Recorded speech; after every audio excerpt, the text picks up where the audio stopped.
Bonsoir tout le monde, bonsoir mesdames et messieurs. Voilà, on a un message à faire passer nous. Je suis monsieur Ngoumad Mongoubi Donald, un panafricain. Alors, le message que je viens faire passer ici, comme vous le constatez, j'ai un gilet jaune. J'oubliais aussi de dire que je suis membre d'un parti politique en France ici, la DER, la démocratie représentative. Alors, le message que j'aimerais faire passer ici, c'est par rapport au gilet jaune. C'est bien beau, et je comprends que les Français se plaignent qu'il y a trop de taxes. Je peux encore comprendre les taxes, tout ce qu'on nous met là aujourd'hui, c'est comme si on peut pas épargner, on peut plus épargner de l'argent. Tout est taxé. Et surtout, je viens intervenir parce que les gilets jaunes se plaignent surtout pour la taxe qu'on a mise sur le carburant. Mais j'aimerais juste faire savoir, c'est bien beau qu'on se plaigne pour le carburant, mais vous devez savoir que la France n'a pas de puits de pétrole. Il n'y a pas de puits de pétrole ici en France. Le carburant que vous avez, pour lequel vous vous plaignez, c'est pour qu'on tue encore des Africains. C'est le Gabon qui fournit le carburant qui est en France. C'est le Congo, Brazzaville, d'où je viens. C'est pour ce carburant-là, en 97, Jacques Chirac a donné des armes à un criminel, un psychopathe qu'on appelle Denis Sassou Nguesso, qui a tué des Congolais pour qu'on maintienne ce prix de carburant-là. En fait, le message que je veux faire passer, je ne suis pas contre le peuple français. Nous aimons la France qui nous a accueillis. J'ai des papiers, je suis réfugié.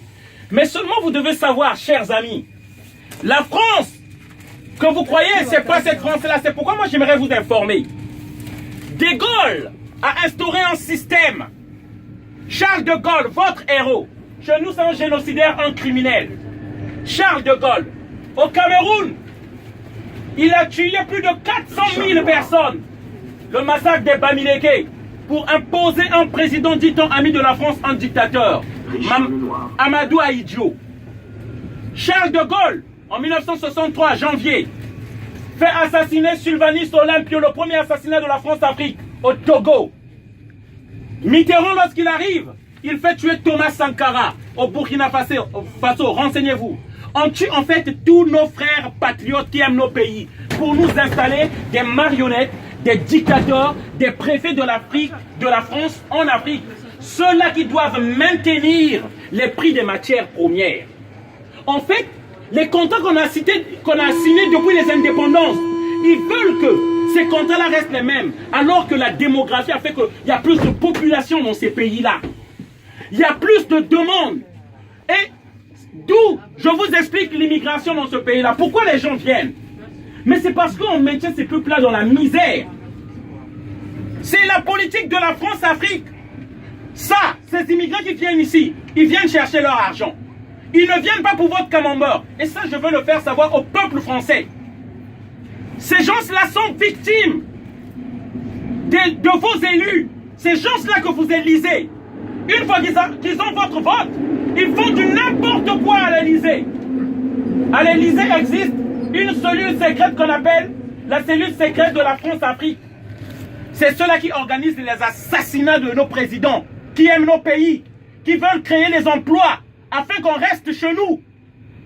Et tous les présidents qui sont passés en France ont tué un ou deux présidents africains. Et je peux commencer. De Gaulle, je vous ai cité.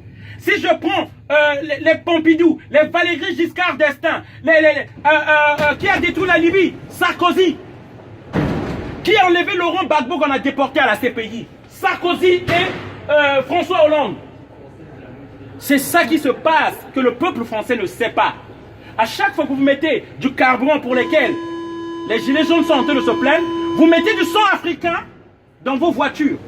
Lorsque vous prenez le café, en France on ne fabrique pas du café. Le café vient de la Côte d'Ivoire et du Ghana. Et c'est des enfants qu'on voit dans les plantations. Afin que les prix de ces matières premières restent toujours bas. L'uranium, là, le train là fonctionne l'électricité. Il n'y a pas en France. C'est le Niger, l'uranium du Niger. Du Congo. Et lorsque vous voyez le train qui part là, les données qui sont mémorisées là, c'est le coltan, le tantal de la RDC. Et pour ça, on tue. Et on tue en masse. Et c'est ça qu'on veut faire savoir aux gens. Le monde et le luxe que nous vivons, c'est par le prix des milliers de personnes qui crèvent en Afrique. Et ça, je ne voudrais pas vous indexer, vous tenir responsable, mais vous faire savoir, que le monde sache. Si moi j'étais en Afrique, je serais tué comme une mouche si j'élevais ma voix. Comment rien, comment tuer mes frères là-bas? Et c'est pourquoi je profite de cette occasion pour vous informer, afin que vous sachiez. On paye de notre sang pour ce luxe que vous vivez là. On paye de notre sang. Et ne l'oubliez pas, à chaque fois que vous revendiquez ces prix-là, ces taxes-là qui augmentent, d'une autre manière, vous demandez encore qu'on tue les Africains, afin que vous ayez toujours les matières premières à bas prix. Voilà la réalité. Merci. Je vous souhaite une bonne soirée à tous. Désolé d'avoir crié. Merci. Voilà.